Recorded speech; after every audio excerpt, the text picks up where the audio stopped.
The Duke of Ashworth held his wife's diary above the crowd like a trophy. "Shall we hear what a plain little wife dreams about?" he laughed, and 200 guests laughed with him. But diaries, like hearts, should never be opened carelessly, because the last page of this one was not written asterisk for asterisk him. It was written asterisk about him. And before the night was over, it would bring the proudest man in England to his knees. The ballroom of Ashworth House glittered that night like a jewel box turned inside out. 1,000 candles burned in the great chandeliers. Champagne flowed. Silk gowns swept across the polished floor, and the orchestra played as if nothing in the world could ever go wrong. Margaret, Duchess of Ashworth, stood near the tall windows, half hidden by a marble column, exactly where she always stood. 3 years of marriage had taught her that this was her place. Not beside her husband, never beside her husband, just close enough to be seen and far enough to be forgotten. She watched Julian across the room. Even now, even after everything, her foolish heart still lifted a little at the sight of him. The Duke of Ashworth was tall and golden and effortlessly charming, and tonight he was laughing, that easy, careless laugh that had once made her believe he might someday laugh asterisk with asterisk her instead of near her. He was laughing with Lady Vivian. Lady Vivian Carlyle wore crimson because of course she did. She stood with her hand resting on Julian's arm as if it belonged there, as if the plain woman by the window were merely a guest in her own home. All of London knew. The whispers had stopped being whispers months ago. The Duke's mistress. The Duke's real hostess. The poor Duchess, well, what did she expect? A merchant's granddaughter marrying so far above herself. Margaret had learned to let the words roll off her like rain off glass. She had her small dignities, her morning walks, her letters to her aunt by the sea. And she had her diary. It was a simple thing, bound in worn blue leather, and it lived in the locked drawer of her writing desk. Into its pages she poured everything she could not say out loud, every hope, every hurt, every small and stubborn dream. It was the one place in that enormous cold house where her heart was allowed to speak. Which is why, when she saw the little blue book in her husband's hand, there in the middle of the ballroom, the floor seemed to tilt beneath her feet. "No," she whispered. Julian had climbed the 2 steps of the musician's dais, and the orchestra had faltered into silence. He held the diary high, turning it in the candlelight, and his smile was the smile of a man about to be very entertaining at someone else's expense. "Friends," he called out. His voice carried beautifully, it always had. "Friends, I promised you amusement tonight, and I am a man of my word." Beside him, Lady Vivian pressed her fan to her lips, her eyes shining. Later, much later, Margaret would remember that look and understand it. Vivian had found the diary. Vivian had picked the lock of the writing desk. Vivian had placed the little blue book into Julian's hands not an hour ago and whispered, "Wouldn't it be delicious?" But in that moment, Margaret understood nothing except that her heart was about to be read aloud to 200 people. She stepped forward. "Julian," her voice was too quiet. "Julian, please." "Ah, there she is," the Duke cried, spotting her. "My devoted wife. Don't be shy, my dear, you're the author of the evening." Laughter rippled through the crowd, uncertain at first, then bolder. "Shall we hear," Julian said, opening the diary with a flourish, "what a plain little wife dreams about?" And he began to read. "Today my husband smiled at me across the breakfast table. I know it was only because the marmalade pleased him, but I have decided to keep the smile anyway and pretend a little of it was mine." The ballroom roared. "Perhaps one day he will love me. I know it is foolish to hope, but hope is the only thing in this house that belongs entirely to me." More laughter, high and bright and merciless. Lady Vivian laughed loudest of all. Somewhere near the punch bowl, a young baroness laughed so hard she had to be steadied by her escort. Margaret stood in the center of it all and did not move. She did not cry. She did not run. Something strange had happened inside her at the sound of her own words in his mocking voice. Something had gone very quiet and very still, like the sea pulling back from the shore before a great wave. 3 years of loneliness, 3 years of swallowed pride, 3 years of loving a man who could do this, and she felt it all harden inside her chest into something cold and clear and unbreakable. So this is who you are, asterisk, she thought, watching her husband perform her heart for his friends. Thank you for showing me at last. Julian turned the pages carelessly, hunting for better material, wetting his thumb, skimming. There's more, he promised his delighted audience. Pages of it. Let's see, here she writes poetry about my asterisk eyes. He flipped toward the end of the book. And that was the moment the evening changed. Because the last page of Margaret's diary had been written only that morning, in a steady hand, with dry eyes. And it was not a love letter. Julian's voice rang out across the ballroom. By the time anyone reads this, I will have. And then it slowed, stumbled. Stopped. 200 guests watched the Duke of Ashworth's face turn the color of ash. The diary trembled just slightly in his hands. Lady Vivian's fan went still. Somewhere at the edge of the room, a glass was set down, and in the enormous silence, that tiny sound was like a gunshot. The Duke stood frozen on the dais, staring at the final page. And no one in the ballroom was laughing anymore. The silence in the ballroom had a weight to it now. 200 people stood frozen, watching the Duke of Ashworth stare at a single page as if it were a loaded pistol. Lady Vivian recovered first. She laughed a thin, brittle sound and touched his sleeve. Julian, darling, don't stop now. You're keeping us all in suspense. He didn't seem to hear her. Read it, someone called from the back, though the voice had lost its playfulness. Go on, Ashworth, finish.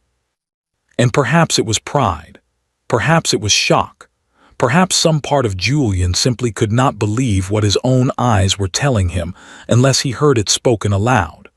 Whatever the reason, the Duke of Ashworth cleared his throat, and in a voice that no longer sounded like his own, he read the last page of his wife's diary to the whole of London society. By the time anyone reads this, I will have left Ashworth House for good. I do not write this page in anger. I write it because someone, someday, deserves to know the truth, and it will not come from my husband's lips because my husband does not know it. Julian's eyes flicked up, found Margaret in the crowd. She stood perfectly still by the marble column, her chin level, her hands folded. She did not look away.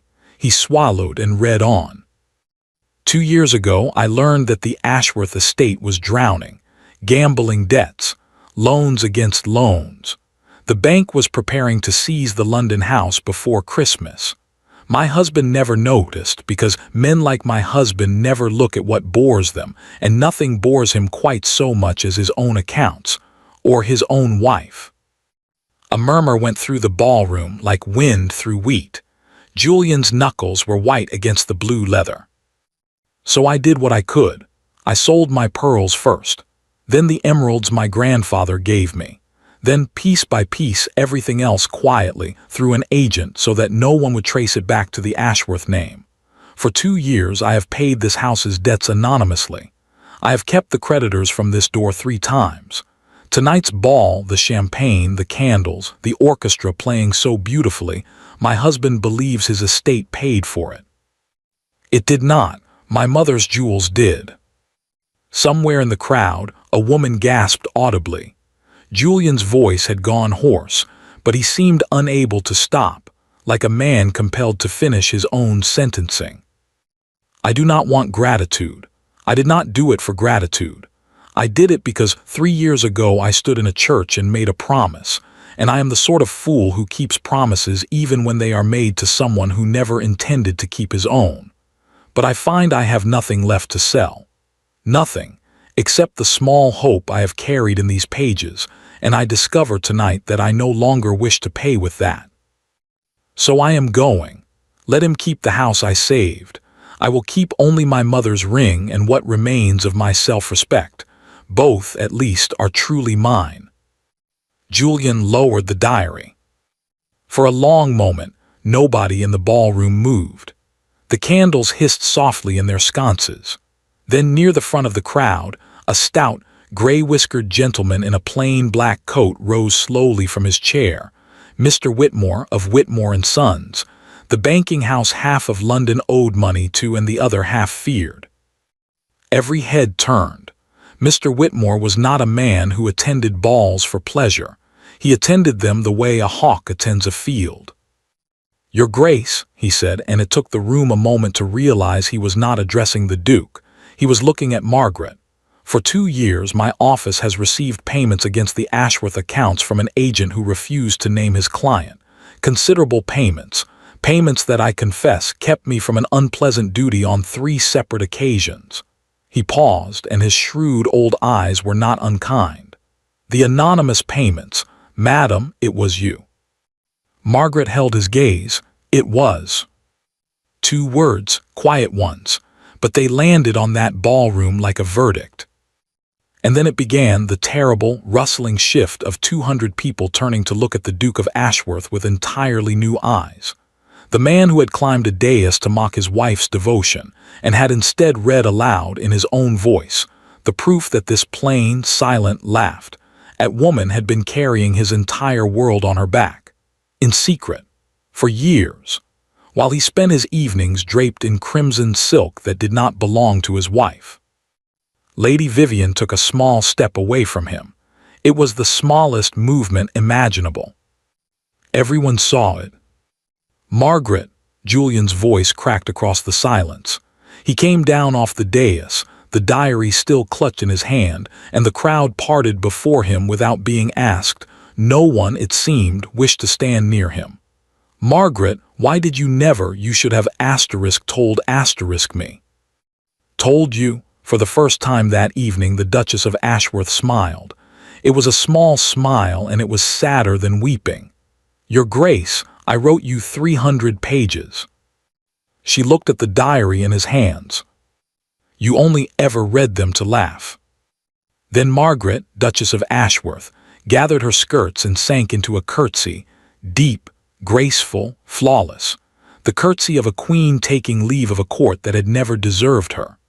She rose, turned, and walked the full length of that silent ballroom alone, her footsteps the only sound in the world, past the frozen dancers and the motionless orchestra and the 200 faces that had laughed at her a quarter of an hour ago.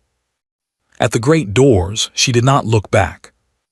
The doors closed behind her with a soft, final click, and the Duke of Ashworth stood in the middle of his glittering, borrowed, paid-for ballroom, holding his wife's heart in his hands. 1 page too late. The Duke of Ashworth woke at dawn, which was strange because he never woke at dawn. For a moment, he lay staring at the canopy above his bed, trying to understand what had pulled him from sleep. The house was quiet, but it was not the usual quiet of a great house in the early morning, the quiet of maids moving softly and fires being laid. This was a different silence altogether. It was the silence of something missing. He rose, dressed without ringing for his valet, and walked the long corridor to the east wing. He told himself he did not know where his feet were taking him. He knew exactly where they were taking him. The door to the Duchess's room stood open. Julian stopped on the threshold.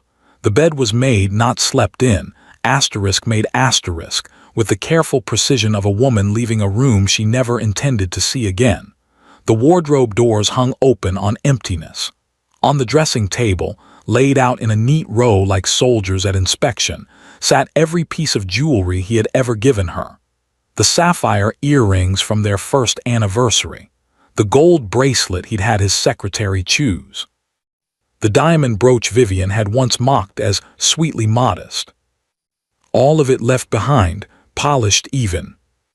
The only thing missing from that table was a plain silver ring with a small garnet, her mother's ring.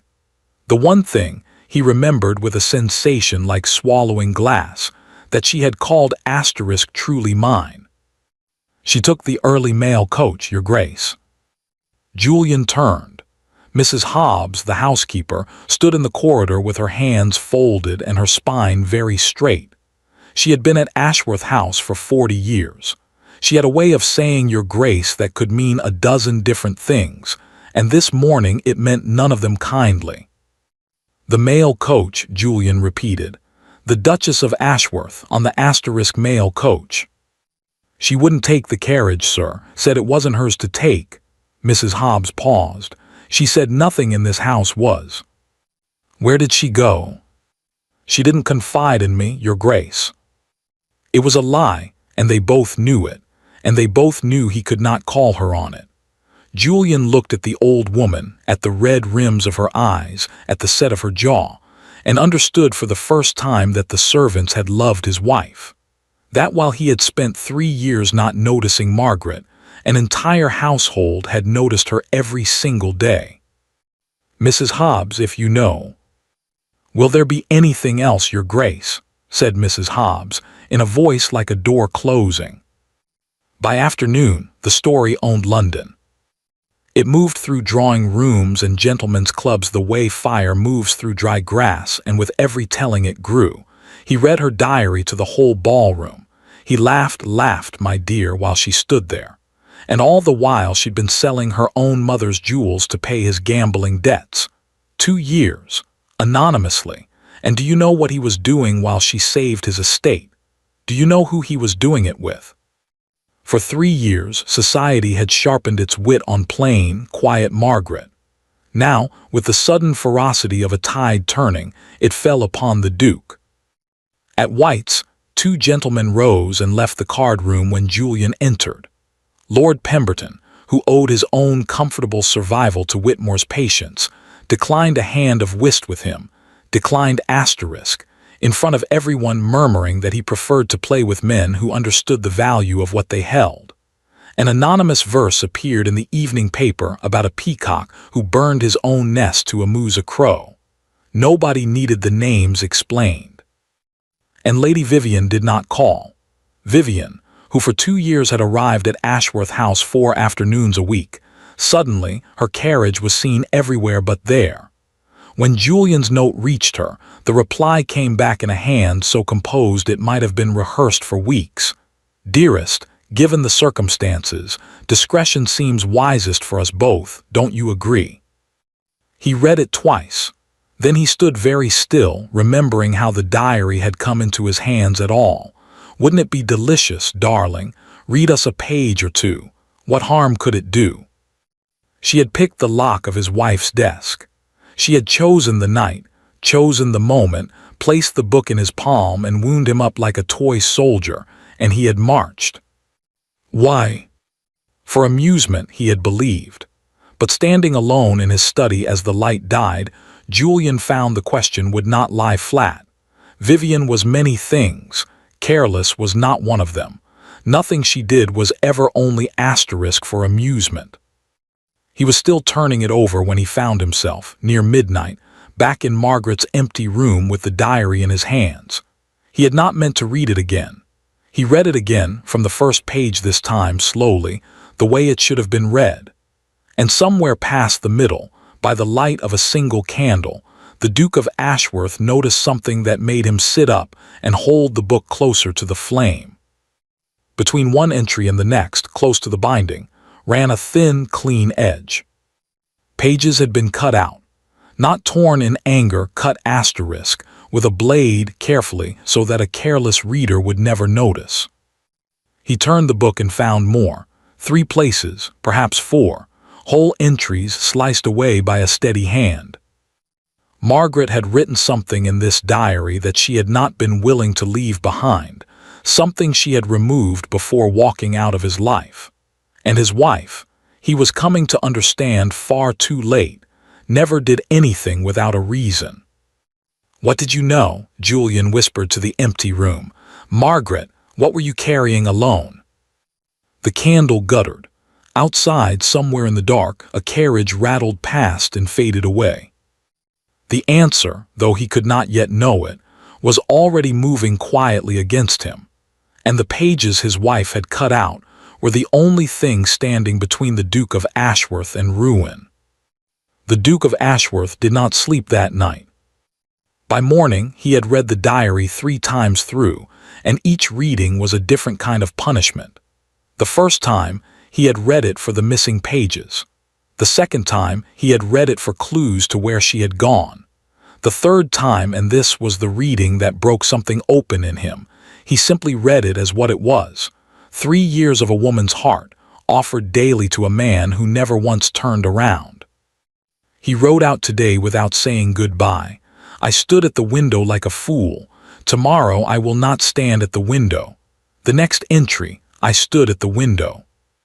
Julian set the book down and pressed the heels of his hands against his eyes. He had married her for her grandfather's fortune. Everyone knew it. She had surely known it, and he had considered his part of the bargain complete when he gave her his name. He had thought her dull because she was quiet. He had thought her cold because she was careful. He had thought her plain because Vivian had said so, in that light, amused voice, so many times that he had stopped looking with his own eyes. 300 pages.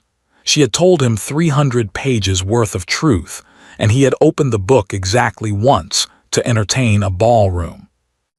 But it was the cut pages that would not let him rest. 4 gaps, he had confirmed, holding each leaf to the candle. 4 places where his wife had taken a blade to her own heart's record and removed something too dangerous to leave behind. The gaps came in a cluster, all within the last 8 months. And on the page just before the first cut, the final surviving line read, I saw something today at Ashworth that I wish I had not seen. I must be certain before I write another word. Whatever she had become certain of filled pages that no longer existed. At 9 o'clock, Julian did something he had not done in 3 years of marriage. He went down to the housekeeper's sitting room, knocked, and asked, not summoned for a word. Mrs. Hobbs received him with the wary courtesy of a border guard. She did not offer tea. I need your help, Julian said. Do you, Your Grace? You know I do. He set the diary on her table gently like something wounded. Pages have been cut out of this book. Something was wrong in this house, something beyond what he stopped, started again plainly. Beyond what I did to her, she discovered something. I think you know what it was. The old housekeeper looked at him for a long moment. 40 years of service had taught her exactly how much a servant could say to a duke, which was almost nothing. But she had helped carry that girl's trunks to the mail coach in the gray dawn, and she had watched her go with dry, terrible eyes, and Mrs. Hobbs was old enough now not to care much what happened to herself. Her Grace came to me in the spring, she said at last. Asked me odd questions, which rooms Lady Vivian went into when your Grace wasn't at home, whether anyone had been at your study desk, whether the second footman, the one who left us at Michaelmas, sudden-like, whether he'd been hired on someone's recommendation and whose. Julian went very still. Vivian was in my study. More than once, Your Grace. Her Grace watched and wrote things down and grew quieter every week, and one night in October I found her sitting up at 2 in the morning, white as the tablecloth, with papers spread all around her. Mrs. Hobbs's chin trembled just once and steadied. I asked her what was wrong. She said, I remember it exact, she said, Hobbsy, I've found something and I can't tell him. He'd never believe me over them. He'd laugh at me. The old woman's eyes came up and fixed on the Duke, and they did not spare him. She said, they'd make sure he laughed at me. The word landed like a stone in still water. Them, Julian said quietly. They, Mrs. Hobbs, who did she mean? She never said the names, Your Grace. Not to me. She said the less I knew, the safer I'd be. Mrs. Hobbs rose, went to the old dresser in the corner and opened a drawer with a small key from her chatelaine. But the week before she left, she gave me this. Said if she ever sent word for it, I was to bring it to her wherever she was, and if anything should happen to her. The old woman's voice caught on the word. I was to take it to Mr. Whitmore the banker and no one else. No one asterisk, she said, especially not. She stopped herself. Especially not me, Julian finished. Mrs. Hobbs did not deny it. She simply held out what she had taken from the drawer, a small sealed packet wrapped in oilcloth, no bigger than a prayer book. On it, in Margaret's neat, steady hand, was written a single line. In the event of my death or disgrace, the truth about the Ashworth succession. Julian stared at the words. The succession. The Ashworth title, the estates, everything which, if he died without a son, passed to his cousin. To Frederick. Frederick, who had introduced him to Lady Vivian at a card party 2 years ago. Frederick, who had laughed the loudest at the ball. Frederick, who had written him so kindly just yesterday. Terrible business, old boy. Do let me help with the estate matters while you weather this. You shouldn't face the creditors alone. The packet sat in the housekeeper's outstretched hands, sealed with his wife's ring, heavy with everything she had carried alone. She made me swear, Your Grace, Mrs. Hobbs said softly. Only her hands or Mr. Whitmore's. I'll not break my word to that girl, not for you, not for anyone. And Julian, staring at the seal he had no right to break, understood at last that the diary in the ballroom had never been the whole story. It had barely been the first page. His wife had not fled his cruelty. His wife had fled a war she had been fighting for him, alone in the dark, a war that was still going on. Lady Vivian Carlyle came back. Julian had not expected it. After her cool little note, discretion seems wisest for us both. He had assumed she would keep her distance until the storm passed, the way she kept her distance from anything unprofitable. But 3 days after Margaret's departure, Vivian's carriage rolled up the drive of Ashworth House as if nothing at all had happened, and Vivian herself swept into the drawing-room in dove-gray mourning colors, almost, chosen with exquisite care, her face arranged into tender concern. My poor Julian, she breathed, crossing the room with both hands extended. You look dreadful. Has no one been looking after you? A week ago he would have found comfort in it. A week ago he had been a different man.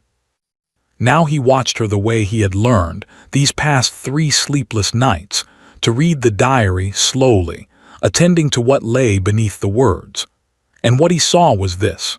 Her eyes, in the very first instant before her smile settled, went not to his face.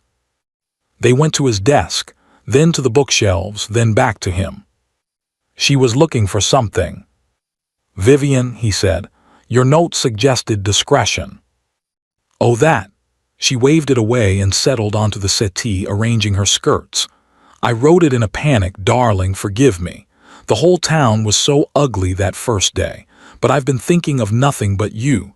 That horrible scene, that horrible little asterisk book. She gave a delicate shudder. You know none of this was your fault. She meant asterisk it to happen exactly that way, you must see that. Julian said nothing. Silence, he was discovering, was a remarkable instrument. His wife had played it for 3 years.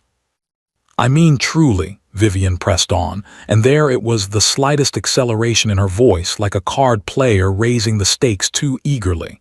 Who writes such a thing on the last page of a diary and then leaves it where it may be found? She staged it, Julian. She humiliated asterisk you asterisk. A pause, Featherlight. What have you done with it, by the way? Done with what? The diary, darling. Burned it, Julian said. He watched the words strike her. To her credit, her face barely moved, a flicker, no more, gone in half a heartbeat. But her fan stopped. Her fan stopped for a full second, and in the language of Lady Vivian Carlyle, that was a scream. Burned it, she repeated lightly, the whole book. Every page. Was I meant to keep the instrument of my disgrace on my nightstand? No, no, of course not. Very wise. The fan resumed its slow rhythm. She laughed, a small silvery sound with nothing inside it. It's only one here. She wrote other things, wild things, accusations. A woman like that, unbalanced, one worries what fiction she might have. Vivian tilted her head, all sympathy. "Did you read it all before it burned? Was there anything strange in it, about anyone we know?" And there it was.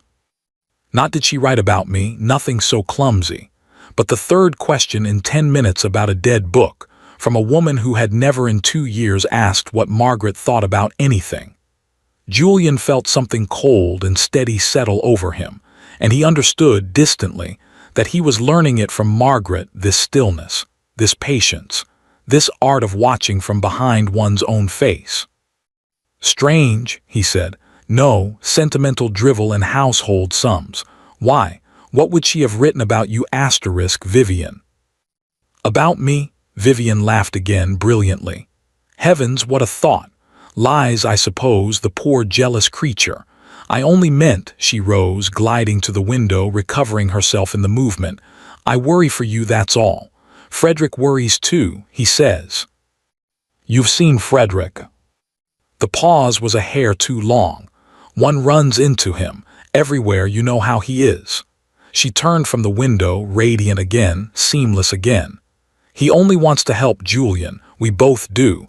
You need people you can asterisk trust around you now." She stayed another quarter-hour, and she was flawless, warm, amusing, dropping Frederick's name twice more, each time stitched to the word trust asterisk. When she rose to leave, she pressed Julian's hand and looked up at him through her lashes. "Promise me you won't brood over that woman's scribblings. Whatever venom she wrote, wherever it is, the smallest, softest pause, one last cast of the line, it's best forgotten. Ashes, as you say." "Ashes," Julian agreed pleasantly, and walked her to her carriage and smiled and waved. Then he went back into his study, closed the door, and stood a long while looking at nothing. The diary was not ashes. It was locked in the strongbox beneath the floorboards of his dressing room, and beside his heart in his breast pocket was the memory of an oilcloth packet in an old woman's hands, the truth about the Ashworth succession. His wife had cut 4 sections from her diary and vanished. And now his mistress, who had put that diary into his hands in the first place, who had chosen the night and lit the fuse and stood back to watch, had come in morning gray to ask, 3 different ways, whether the pages still existed. He'd never believe me over them. Asterisk Margaret had told Mrs. Hobbs. They'd make sure he laughed at me. They had made sure he had laughed. It had all gone exactly as designed except for one thing. The last page. Margaret's last page had turned the trap inside out, and now the trappers were nervous, and nervous people made mistakes. "What did you see, Margaret?" Julian murmured to the empty study. "What do they think you can still prove?" He sat down at his desk, drew out a sheet of paper, and began a letter to Mr. Whitmore of Whitmore and Sons, the one man in London his wife had trusted with the truth. It was time the Duke of Ashworth learned what everyone else already knew, that the cleverest person who had ever lived in his house had been sleeping down the hall from him for 3 years, and that her enemies were now his. Mr. Whitmore's office smelled of ink, leather, and old money. The banker received the Duke of Ashworth without warmth but without hostility either, the measured courtesy of a man who had seen 3 generations of aristocrats ruin themselves and had stopped being surprised by any of it. "I wondered how long you would take, Your Grace," Whitmore said, gesturing to a chair. "Sit down. You look like a man who has finally started reading his own ledgers."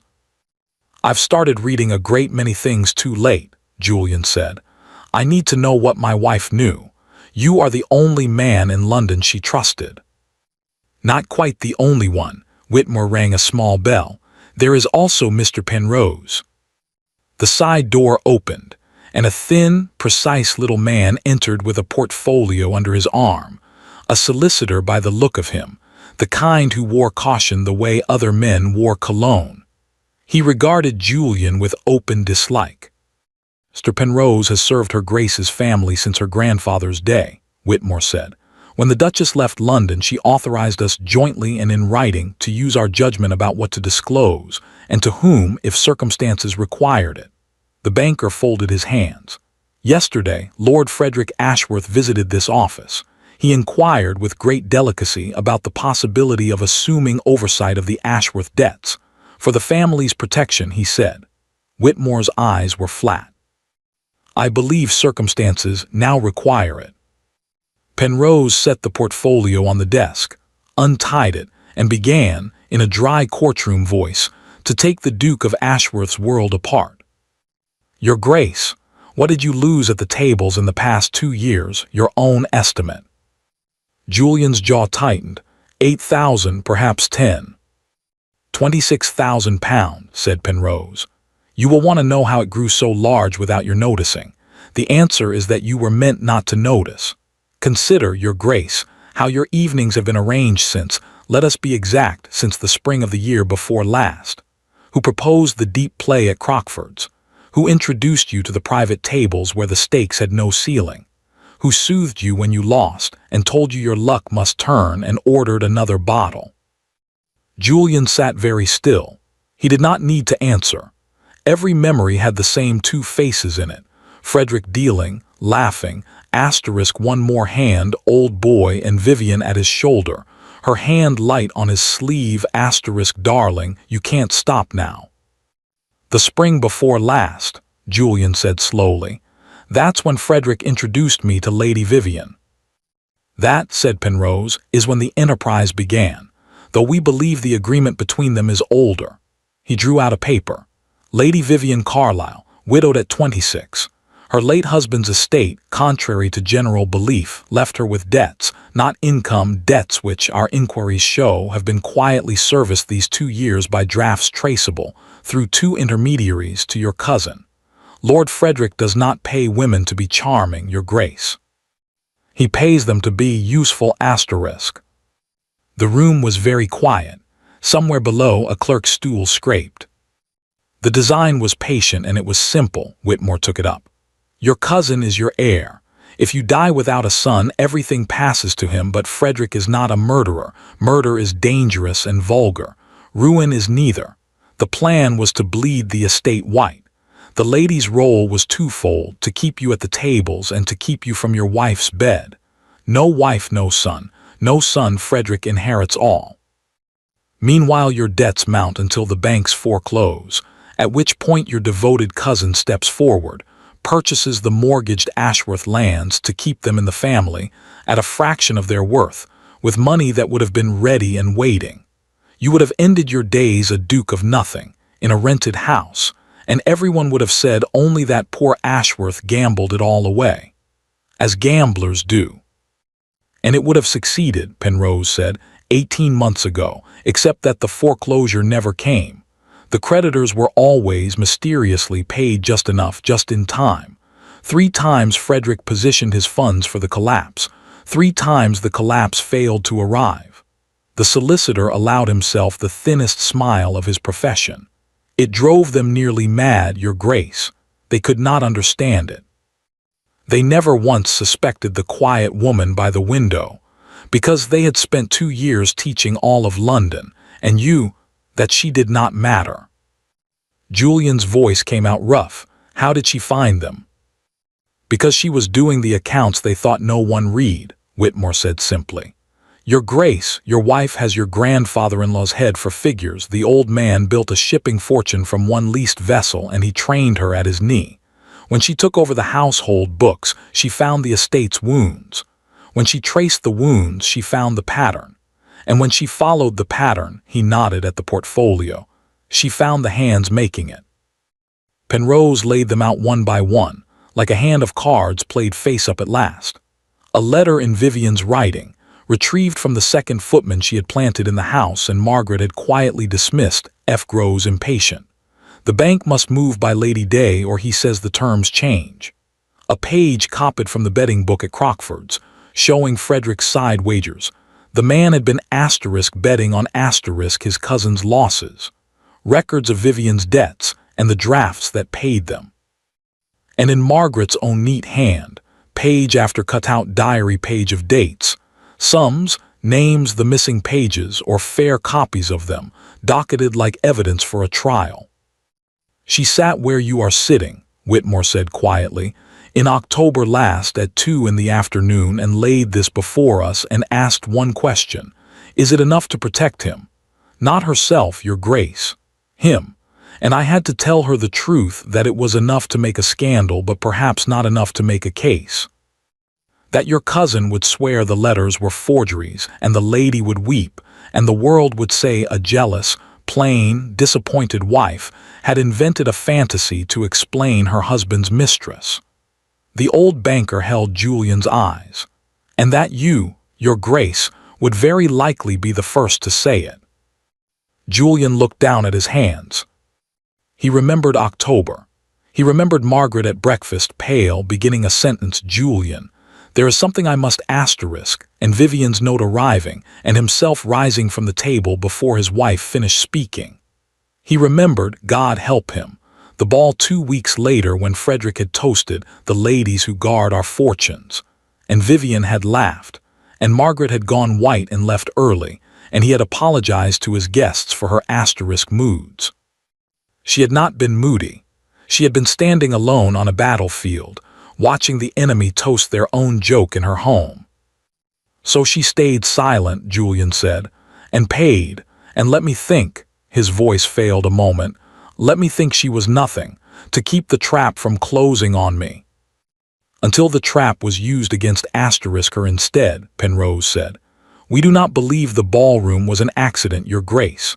The lock on her desk was picked. The book was placed in your hand on the most public night of the season. They had discovered at last where the mysterious payments came from. The diary was meant to finish her, to make her a laughingstock and drive her from London, so the last obstacle would remove itself. He paused. In that they succeeded. She is gone. And with her gone, the payments stop, Whitmore finished. The estate has perhaps 4 months, your grace. Frederick's funds, I have reason to know, are already positioned. This time there is no one standing in the dark between you and the cliff. Silence settled over the office. Julian rose and walked to the window.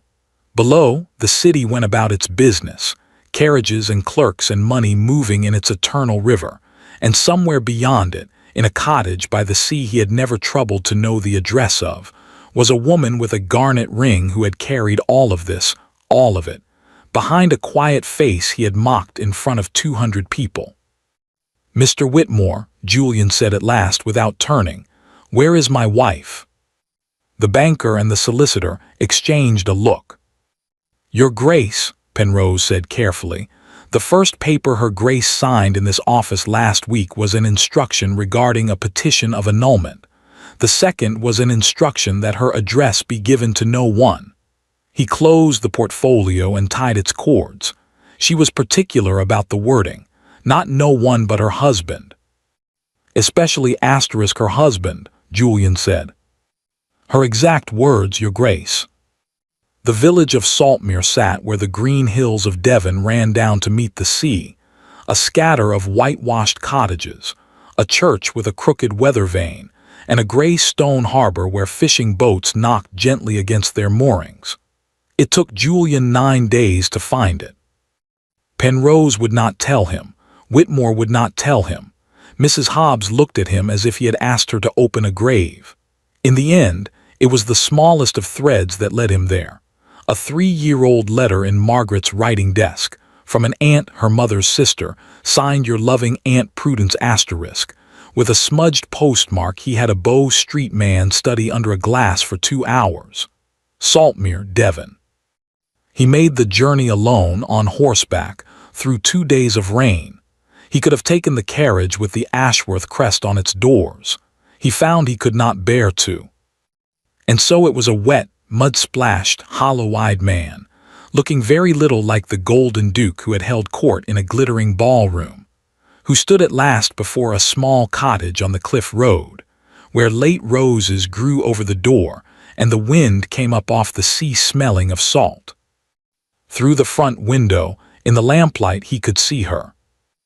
Margaret sat by the fire with a book in her lap, her hair down over one shoulder, dressed in plain gray wool. She was not reading. She was looking into the flames, and her face. Julian stood in the rain and stared because he could not remember ever once in 3 years simply looking at his wife's face. It was not a plain face. It had never been a plain face. It was a still face, a guarded face, the face of a garrison that had been under siege for years. He had been told it was plain by the woman who was starving it, and he had never checked. He knocked. Footsteps. The door opened, and it was Margaret herself, and for one unguarded instant her eyes went wide, and something moved in them, quick and bright and gone. Then the garrison closed. "Your Grace," she said. Not Julian asterisk. 2 words perfectly courteous, and they hit him harder than any insult could have. Behind her, an older woman's voice called from the kitchen, "Who is it, dear?" And Margaret answered without taking her eyes off him. "No one, Aunt Prue, a traveler who's lost his way." "May I come in?" Julian said. "No." The word was quiet and total. She stepped out instead, pulling a shawl about her shoulders, closing the door behind her, and stood with her back to it, placing herself, he realized, between him and the small, warm world she had built in 9 days. The rain had eased to a fine mist. The sea muttered below the cliff. "You should not have come," Margaret said. "Mr. Penrose was given clear instructions." "Penrose kept them.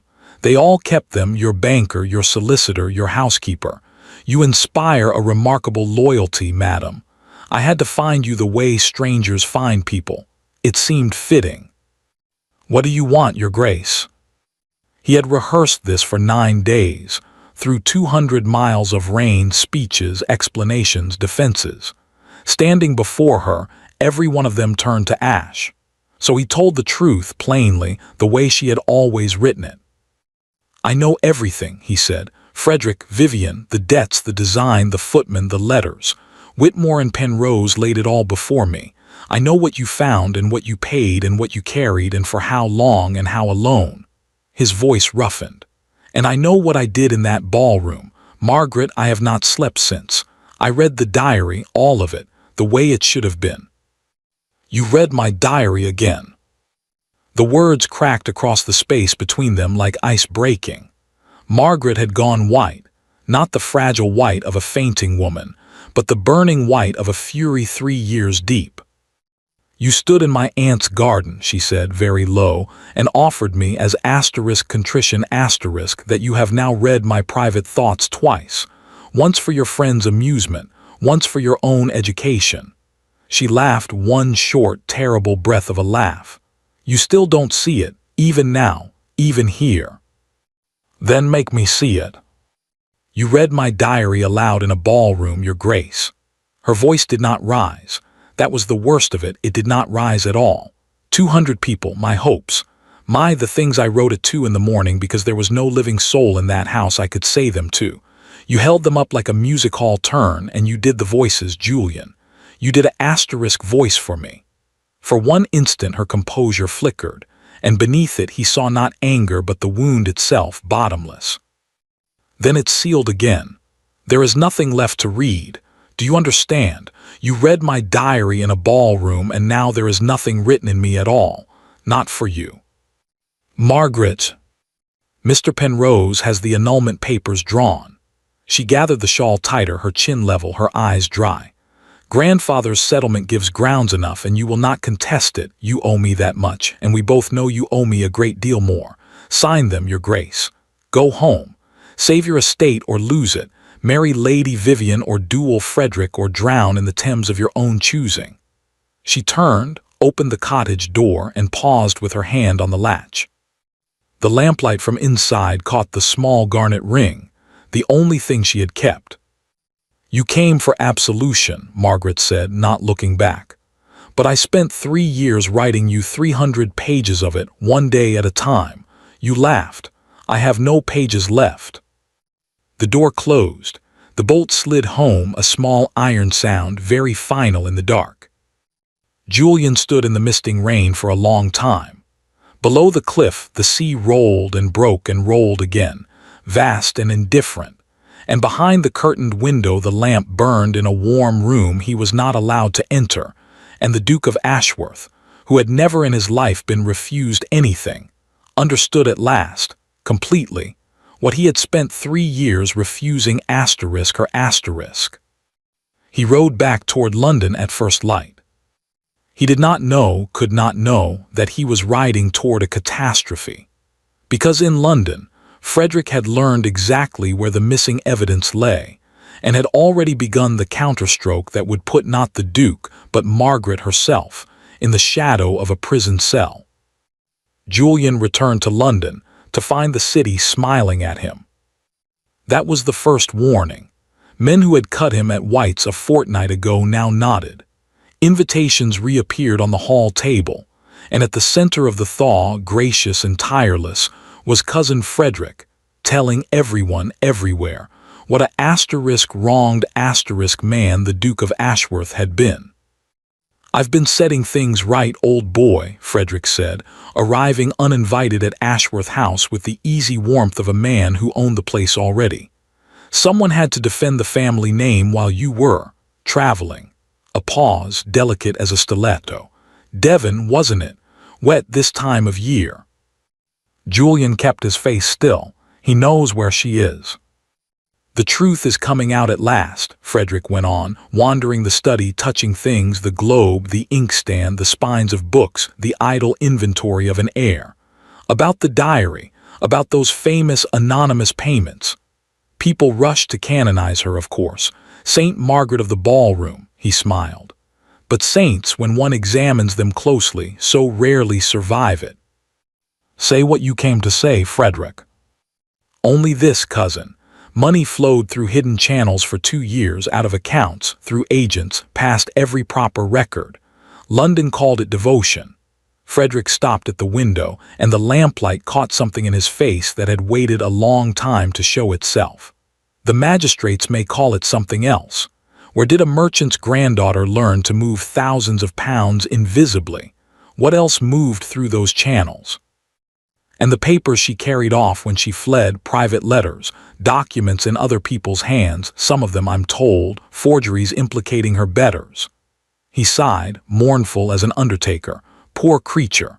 A jealous wife, humiliated in public, weaving a fantasy of conspiracies to explain her failed marriage and manufacturing evidence to support it.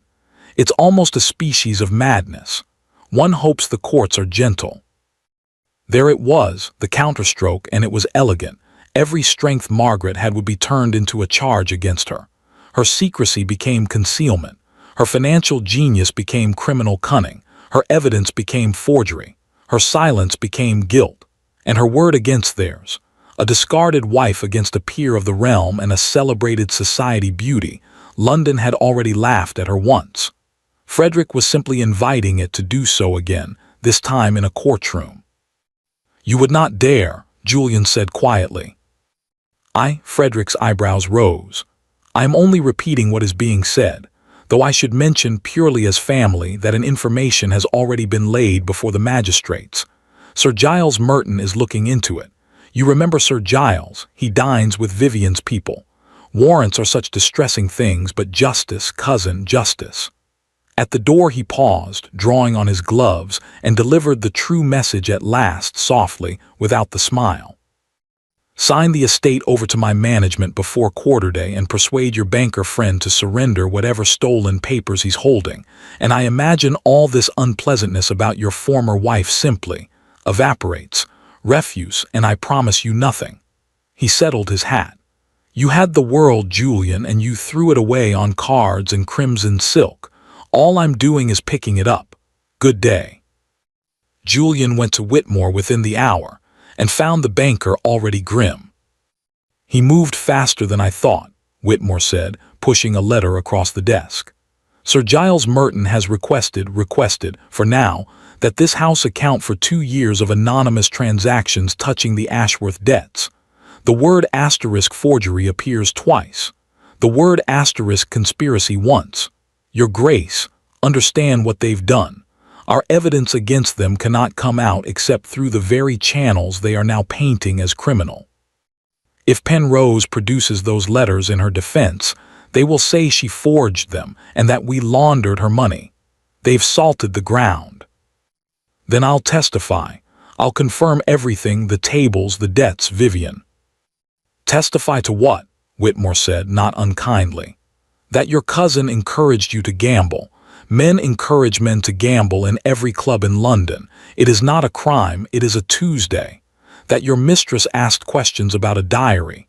Your Grace, asterisk, everything they did runs through you and you saw none of it. Your testimony proves only that you were blind.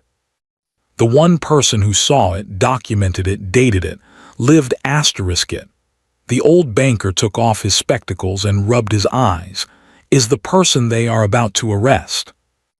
The word fell into the office like a stone down a well. There is worse, Whitmore said. Sir Giles's clerk let slip that officers may be sent into Devon.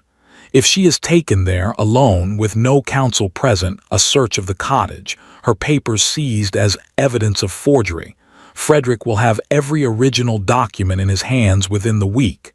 He won't even need the trial, though I expect he'd enjoy one. Julian stood at the window. Down in the street, London flowed on, and somewhere in it Vivian was choosing a gown and Frederick was drinking someone's health, and 200 miles away a woman was sitting by a fire in a cottage with roses over the door, believing herself finally safe, while a warrant crept toward her through the rain. She had spent 2 years standing invisibly between him and ruin. No one was standing in front of asterisk her asterisk. Whitmore, Julian said, the mail coach to Exeter, when does it go? Your Grace, if you rush down there now, you lead their watchers straight. They already know where she is. Frederick told me so to my face. It was the whole point of telling me.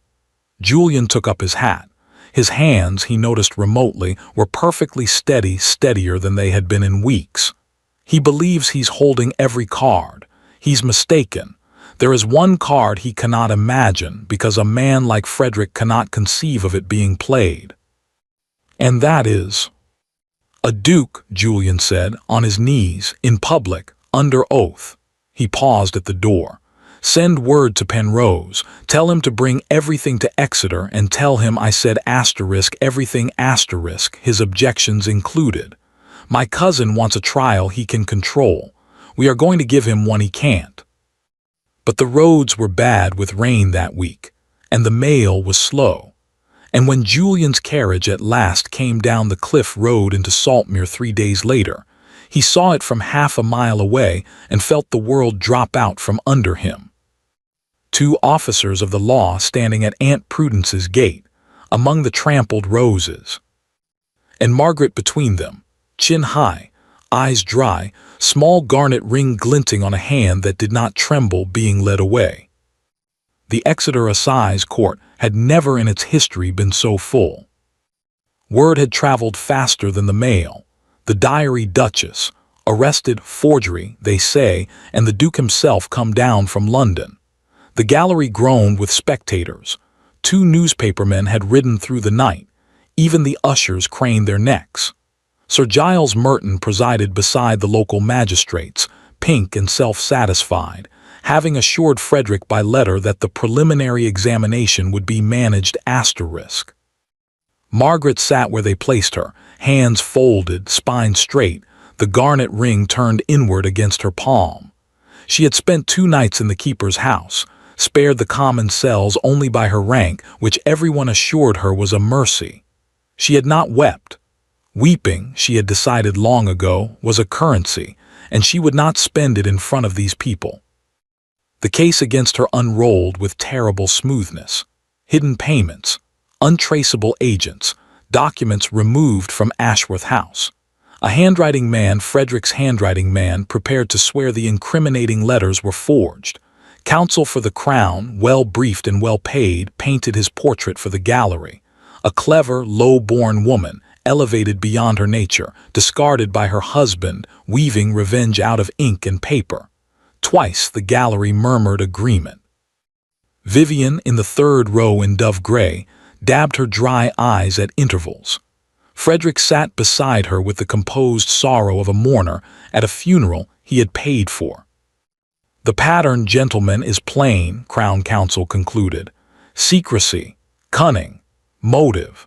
Unless the defense can produce witnesses to these fantastical claims of conspiracy, witnesses other than the accused's own paid servants, a thin smile, I submit there is ample ground to commit."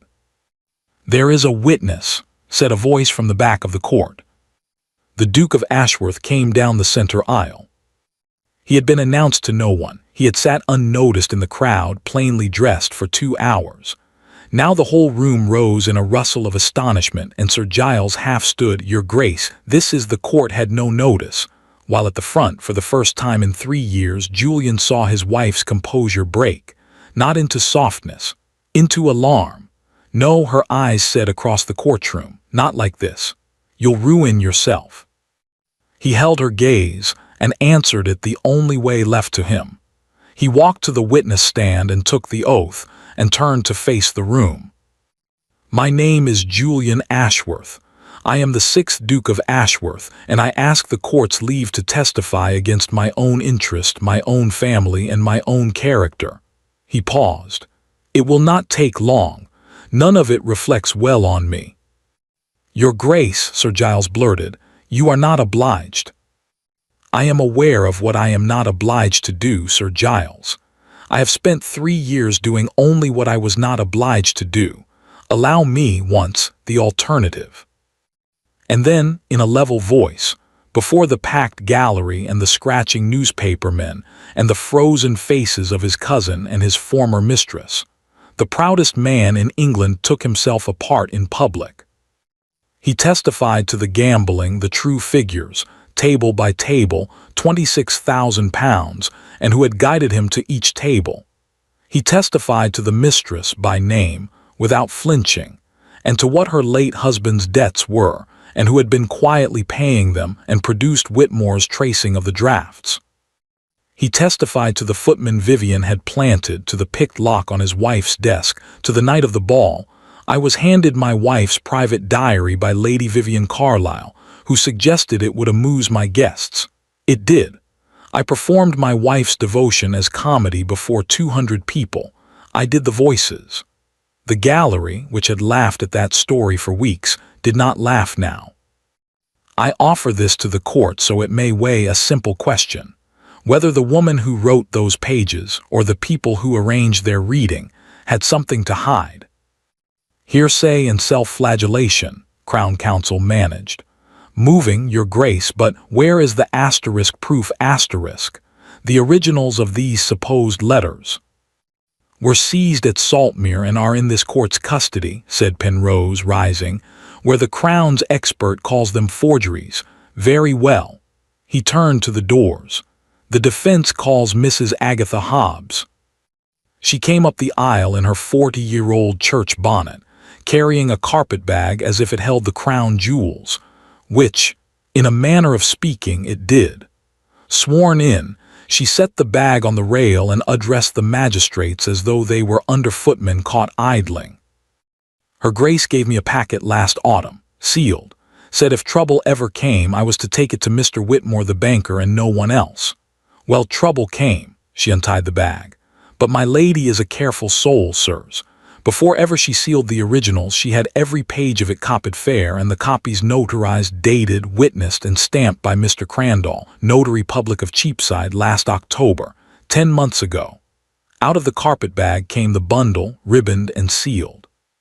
"So when this gentleman," a nod toward the Crown's expert of the sort she reserved for tradesmen who overcharged, "says the papers were forged after the ball out of spite, perhaps he'll explain to the court how my lady forged them 10 months before the ball happened, being as she's clever, but not, I think, a asterisk profit asterisk." The courtroom detonated. Notarized, dated, October. The one word asterisk before kicked the entire Crown theory off its foundations, and every person in the room understood it at once. The letters were real. The dates were real. which meant the conspiracy was real, and it sat in the third row in dove gray and a well-cut blue coat. Every head in the gallery turned as if pulled by a single string. The newspapermen wrote so fast they tore their pages. Vivian had gone the color of candle wax. Frederick was on his feet, saying something about outrage, about family, about lies, but his voice had lost its beautiful ease, and Sir Giles, watching his own career flash before his eyes, was already scrambling backward from the wreck, gaveling for order, declaring the committal proceedings against the Duchess dismissed, entirely dismissed, and ordering the papers impounded for a new inquiry into other parties. In the uproar, Julian stepped down from the stand. He crossed the well of the court to where Margaret stood, free, stunned, the gallery roaring around her, and there, in front of the assembled county, the newspapermen, and the two people who had built their fortune on the certainty that a duke's pride was unbreakable, the 6th Duke of Ashworth went down on his knees. Not to propose. He had no right yet, and he knew it. "I'm not asking for anything," he said, and though he spoke quietly, the room had gone so still that every word carried to the rafters. "I came to say it where I broke it in public under oath in front of witnesses. Margaret, I was blind and I was cruel, and you stood alone between me and ruin for 2 years while I made you a joke. Every laugh I earned at your expense, I return with interest. Let them laugh at me now kneeling, and let it be printed. It is the only true thing I have left to give you." He looked up. "The annulment papers are signed. Penrose has them. You are free of them and of me. I only wished you to hear once in daylight what I should have said 300 pages ago." He rose, bowed to her, deep, formal, the bow of a man to his sovereign, and walked out of the courtroom alone, through a crowd too astonished to part properly, leaving behind him his ruined cousin, his exposed mistress, a room full of witnesses, and his wife, standing in the wreckage of every trap ever laid for her, staring after him with her hand pressed flat against her heart, where, beneath her palm, folded small and carried for 9 days against all reason and all resolve, lay the one page she had cut from her diary that no lawyer, no banker, and no court had ever seen. The last ball of the London season was held, as it had been for 30 years, at Harrington House, and this year no invitation in England was more coveted, because word had gone round, whispered from drawing room to drawing room, that both asterisk of them would be there. The Duke of Ashworth, and the woman half of London now called, with a reverence that would once have been mockery, the Diary Duchess. The 2 months since Exeter had rearranged the world. Frederick had fled to the continent one step ahead of the new inquiry, his London creditors suddenly, mysteriously, all calling their loans at once, in a coordination that bore Mr. Whitmore's fingerprints, picking his estate clean behind him. Lady Vivian's name had vanished from every guest list in England. She had retired, it was said, to a cousin's damp house in the north, where the society papers did not reach. Sir Giles Merton had discovered an urgent passion for early retirement, and Margaret had not gone back to Devon. She had meant to. She told herself so daily. But there had been the inquiry to see through, and Whitmore's accounts to settle, and Aunt Prudence, traitorous, twinkling Aunt Prudence, had announced that the sea air troubled her joints and taken rooms in town for the season. So Margaret stayed in a quiet house in a quiet square, annulled, independent, restored, avenged. And every single day, something arrived from Ashworth House. Not jewels, not flowers, not one word of courtship. He had promised her nothing asked, and he was keeping it with a discipline she had not known he possessed. Instead, the deed of her mother's jewels, every piece traced through the sale rooms and quietly bought back, one by one over weeks. The household ledgers, submitted monthly for her inspection like a steward's, showing the estate's debts falling under a regime of economy that had London's clubs in disbelief, Ashworth, refusing a card table. And once, only once, a note in his own hand. "Mrs. Hobbs asks me to report that the roses you planted by the east wall have taken. I go and look at them more often than I can defend. J. She had thrown it in the fire. She had then sat by the fire until it burned, which took some time, because she had waited until the fire was nearly out. Now she stood at the edge of the Harrington ballroom in deep blue silk, near the tall windows, half shadowed by a column in the old place, out of the old habit, and watched the crowd part and murmur and turn. The Duke of Ashworth had entered, and he was carrying a book.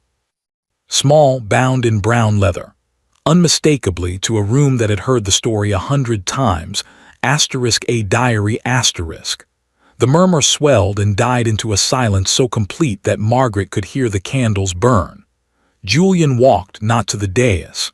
He stopped short of it deliberately on the level floor among the guests, and opened the book, and looked once across the room, straight at her, asking a question with his eyes. She should have turned away. Her hands had gone cold. She did not turn away. 2 seasons ago, Julian said, and his voice carried without effort into every corner, I stood in a ballroom and read aloud from a lady's diary to make her ridiculous. Most of you were there. All of you laughed, but I invited the laughter, so the debt is mine. Tonight I have come to pay it, the same coin, the same forfeit. He lifted the book. This is my diary. I began it the night she left. No one has read it. It goes to whoever wishes to print it when I am done, but first it will be read aloud to 200 people so that the scales are level. Turnabout, I'm told, is fair play. And he began to read. Day 1. The house is silent. I keep listening for a step I never once listened for while I could hear it. No one laughed. Day 9. Devon. She would not let me in, and she was right not to.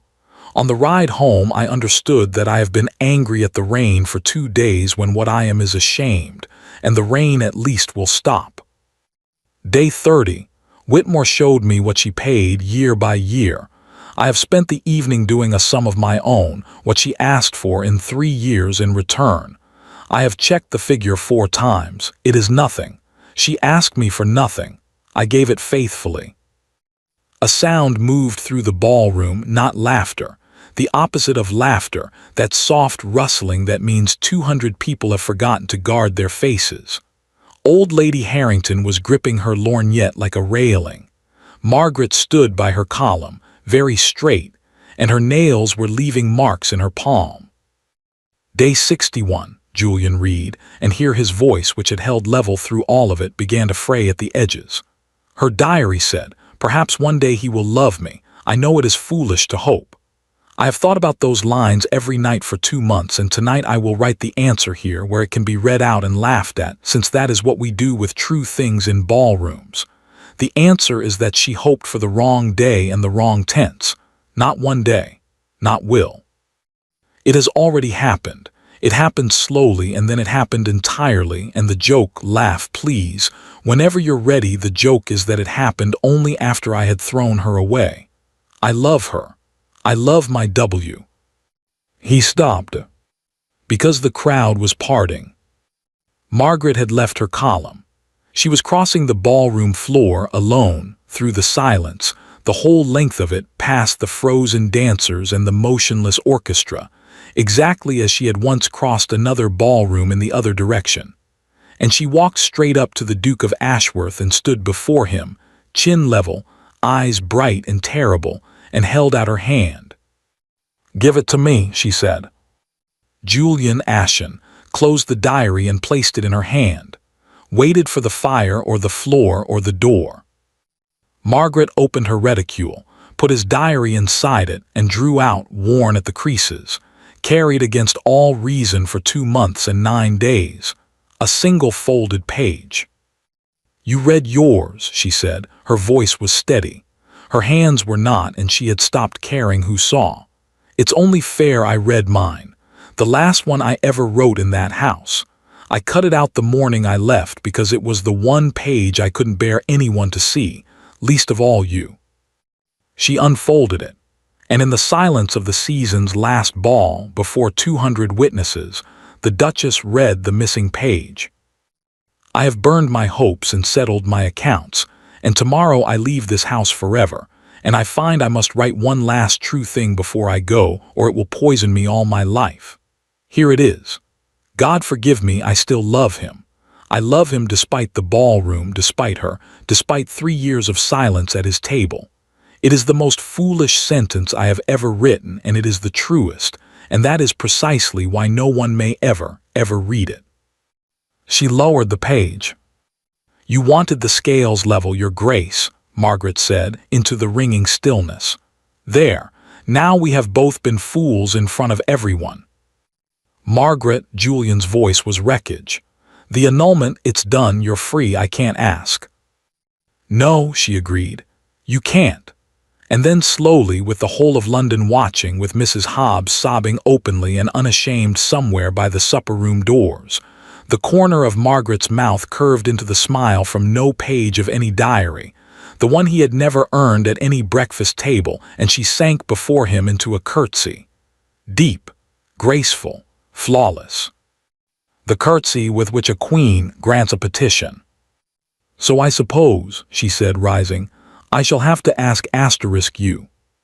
For a moment the Duke of Ashworth stood absolutely still, as though the words needed to travel a very great distance to reach him. Then 200 people saw the proudest man in England laugh and break in the same instant, and he caught her hands, both of them, the garnet ring warm under his fingers, and whatever answer he gave was lost forever to history, because the ballroom had erupted, and the orchestra, unbidden, had crashed joyfully into a waltz, and Lady Harrington was striking her cane on the floor and crying, at last, with complete disregard for her dignity. They were married quietly, 3 weeks later, in a village church in Devon with a crooked weather vane, Aunt Prudence triumphant in the first pew, Whitmore and Penrose stiff and secretly delighted beside her, and Mrs. Hobbs guarding the register like the crown jewels. And it was noticed, by the very few who were present, that when the moment came for the ring, the Duke did not replace the little garnet. He set the wedding band beside it. 1 year later, the first thing anyone noticed about Ashworth House in the year that followed was the light. It was the same house, the same tall windows, the same marble staircase, the same chandeliers that had once blazed over 200 laughing guests, but something in it had changed at the root, the way a garden changes when someone finally begins to tend it, and visitors, stepping into the great hall, would pause without quite knowing why and look around and say, "How bright it is in here! Was it always so bright?" It had not always been so bright. Mrs. Hobbs could have told them the difference, though she never did, because a housekeeper of 40 years standing does not gossip about her betters. She merely allows certain facts to be observed. And the facts were these. The curtains in the east wing, which had been kept drawn for 3 years over rooms nobody entered, now stood open to the morning sun. Fires were lit in rooms that were actually used.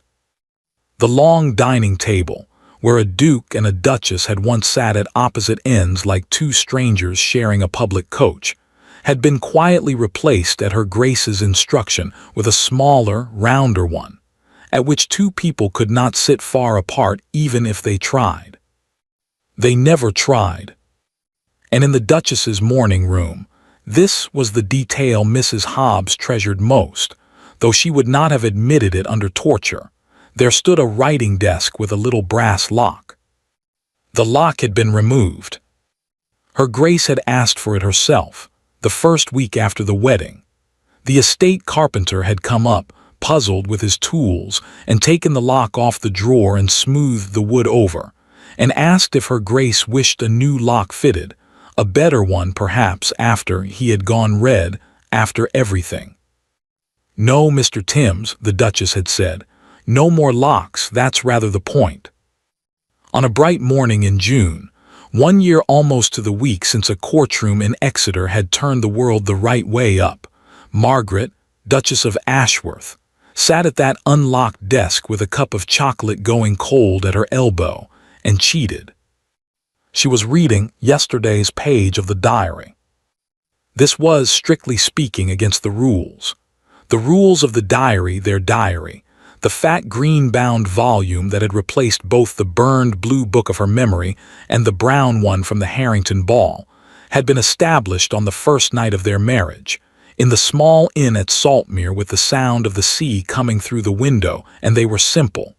One book, two hands. Each of them wrote when they pleased, whatever they pleased, and neither was ever obliged to show the other what they'd written. But the book lived on the desk, open to the world, unlocked, unhidden, and anything in it might be read by the other at any hour of any day. "It seems a dangerous arrangement," Julian had said that first night, turning the blank book over in his hands. "Suppose I write something foolish?" "You will," Margaret had said. "Frequently. So shall I. That's the arrangement, Julian. The foolishness in daylight, all of it. I spent 3 years hiding my heart in a locked drawer, and you spent 3 years never wondering what was in it, and look where we—" And then she had not finished the sentence, because he had taken her face in his hands and finished it another way. So the book stayed open, and they wrote. He wrote the way he did everything in that first year, clumsily at the start, then with a growing, startling honesty that sometimes made her put the book down and stare out the window until her eyes stopped stinging. M corrected Whitmore's arithmetic today in front of both clerks. Whitmore looked like a man watching a sunrise.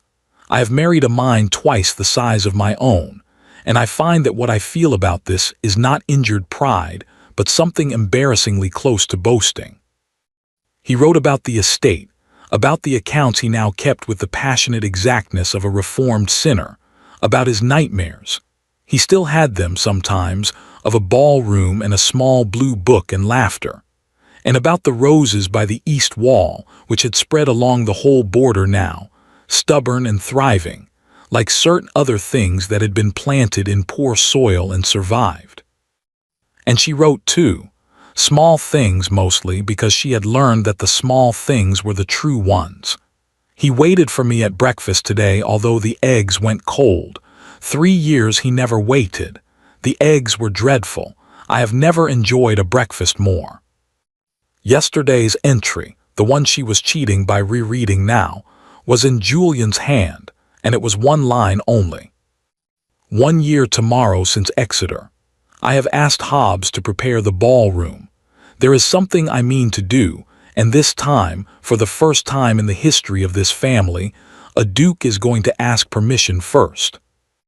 Margaret set down the book and looked out the window at the June morning, and smiled the smile that appeared in no ledger and no court record, and touched, briefly, the place where her stays had lately begun to feel a little snug, and the secret beneath it that she had been carrying, hugging to herself, for 6 delicious weeks.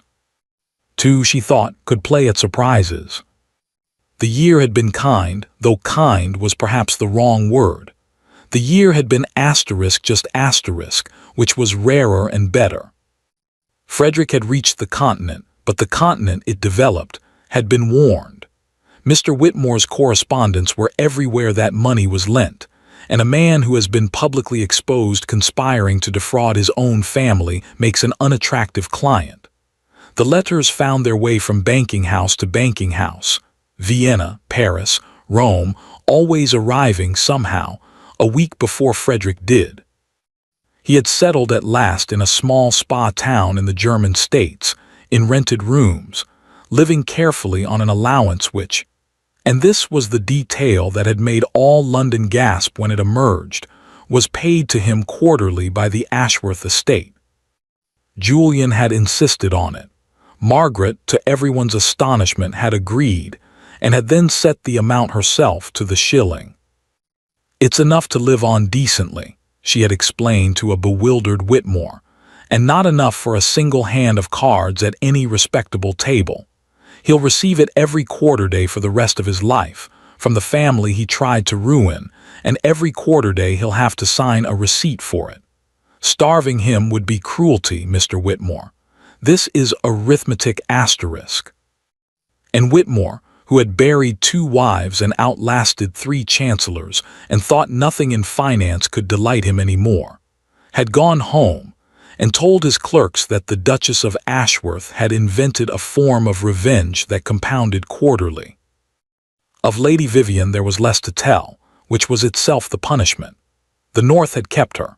Society's memory, endless where scandal amused it, is pitiless where scandal has ceased to amuse, and Vivian's great currency, the only one she had ever traded in, had been being talked about. Nobody talked about her now. A gentleman lately returned from Harrogate reported having seen her at an assembly there, in a made-over gown 2 seasons old, being gracious to the wife of a wool merchant. The story raised, in London's drawing rooms, not even a laugh, only a small silence and a turning to more interesting subjects. Sir Giles Merton grew roses, badly in Surrey. And in Devon, in a cottage on the Cliff Road, Aunt Prudence's joints had made a remarkable recovery the moment the wedding was over. Sea air, she said, though she was persuaded up to town twice a year, where she had struck up with old Lady Harrington, a friendship so conspiratorial that Julian swore the two of them were the true government of England, and Margaret did not entirely argue. The ballroom of Ashworth House had not been used since the night of the diary. This was not spoken of. It had simply happened. Dinners, yes, and music in the long gallery, and at Christmas a party for the tenants that had ended with the Duke of Ashworth dancing a country reel with Mrs. Hobbs while the household roared, but the ballroom's great doors had stayed shut, by unspoken agreement, all year. Some rooms need time before they can be forgiven. Now, on the evening of the anniversary of Exeter, the doors stood open, and the 1,000 candles were lit, and Margaret paused on the threshold in dove-blue silk, and felt her heart perform a small, complicated maneuver. The room was full, but not with 200 glittering strangers. Julian had made his own guest list for this night, and it was the strangest assembly the ballroom of Ashworth House had ever held. Mr. Whitmore stood by the fireplace in his plain black coat, drinking the second-best sherry with the expression of a man auditing it. Mr. Penrose had brought his wife, a small, round, cheerful woman who was the talking half of the marriage. Aunt Prudence and Lady Harrington had established a court of 2 chairs and were receiving. The vicar of Saltmere was there, having been fetched the whole way by the Ashworth carriage, and Mr. Timms the carpenter in his Sunday coat, and the whole upper household down to the newest kitchen maid, scrubbed and shining and terrified with joy. And by the supper-room doors, in a new lace cap that Margaret had given her, and that she had declared asterisk far too fine and had worn every day since, stood Mrs. Agatha Hobbs. 40 people, perhaps, in a room built for 400. Every one of them had stood by Margaret when it cost something to do it. "You see the principle," Julian said quietly, appearing at her side, offering his arm. "I have had a year to think about what a ballroom is for. I got it wrong the first time. A ballroom, it turns out, is not for the people who laugh at what you read out in it." He looked down at her. "It's for the people who wouldn't." There was music. The estate had its own small orchestra now, the second footman being a fiddler of ferocious talent. And there was supper, and Lady Harrington's cane kept time on the floor, and at 10 o'clock, when the room was warm and golden and nobody's guard was up, the Duke of Ashworth stepped into the middle of the floor with a book in his hand. The fat green book, their book. The room went still, but it was a different stillness from that other night's, the way a hearth fire is different from a lightning strike. Margaret, by the window, felt Mrs. Hobbs materialize at her shoulder, and felt the old woman's hand find hers and hold it. "A year ago tonight," Julian said, "in a courtroom in Exeter I read out the worst of myself in public, and it was the best thing I have ever done. It gave me a superstition. Certain things, I now believe, only become entirely true when they are said in front of witnesses." He opened the book. "My wife and I keep a diary between us. The rule is that either may read what the other writes. Tonight I claim the rule in front of you all. Margaret, forgive me. I found it this afternoon, and I ask her permission." He looked at her across the room, and his voice was suddenly not steady at all. "I ask her permission to read one page aloud." Every head turned to the Duchess. Margaret stood very straight, and her cheeks were burning, and her eyes were bright, and Mrs. Hobbs's grip on her hand had become something in the nature of a vice. She had written the page that morning. She had left the book on the desk, open, unlocked, unhidden. "That's rather the point." "Permission granted, Your Grace," said Margaret, Duchess of Ashworth, in a voice that carried clear and warm to the rafters. "Read it properly, mind. No voices." And so, in the same ballroom where he had once read her heart out as comedy, before 40 true witnesses and 1,000 candles, Julian read out 4 lines in his wife's neat, steady hand. And this was the second time in its history that a page of Margaret's diary silenced the ballroom of Ashworth House, and the last, and the best. "An entry for my husband to find. There is to be a new name in the family Bible by spring. I have known for 6 weeks and kept it for tonight because you are not the only one in this house with a sense of occasion. Happy anniversary, Julian. Come and dance with me." For a moment the Duke of Ashworth stood absolutely motionless in the middle of his own ballroom, staring at the page, doing, as he later freely admitted, the sum 3 times, like Whitmore checking a figure too good to be true.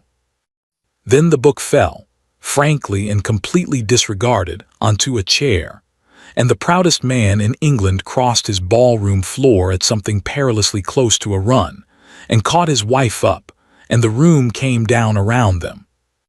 Lady Harrington's cane hammering the floor, Aunt Prudence weeping magnificently, Penrose's wife embracing the vicar, Whitmore shaking hands with the carpenter, the fiddler footman launching without orders into the wildest reel in his repertoire, and Mrs. Agatha Hobbs, 40 years in service and dignity unbroken through fire and flood, sobbing like a girl into her far too fine new lace cap, and not caring one straw who saw.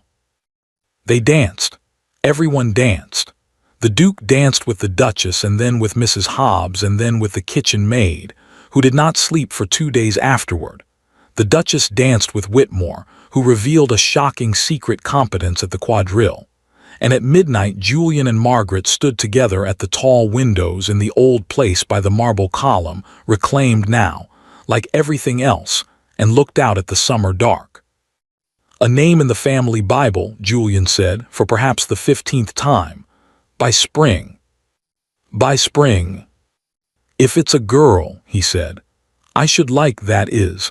I have been thinking for the last 2 hours, which is to say not thinking at all. I should like her to have your mother's name."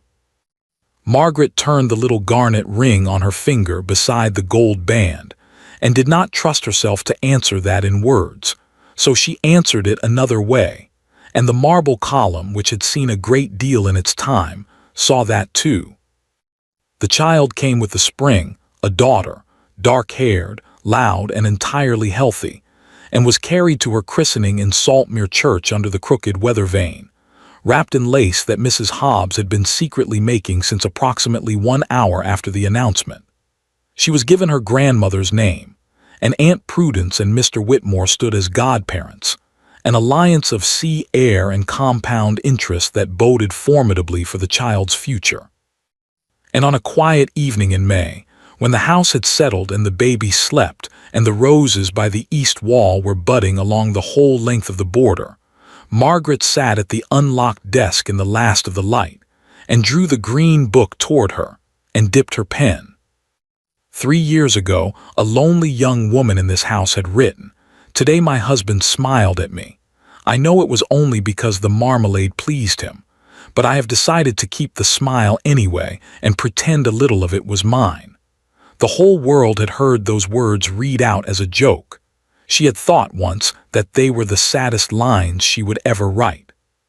She turned to a fresh page and wrote the answer to them, 12 words, in a neat, steady hand, in a book with no lock, in a house full of light. "Today my husband smiled at me, and now I know he loves me." She sat back. Downstairs, faintly, she could hear Julian in the nursery doorway, informing his daughter, who was 3 weeks old and asleep, of the evening's estate business, in the confidential tone of a man reporting to his superior officer.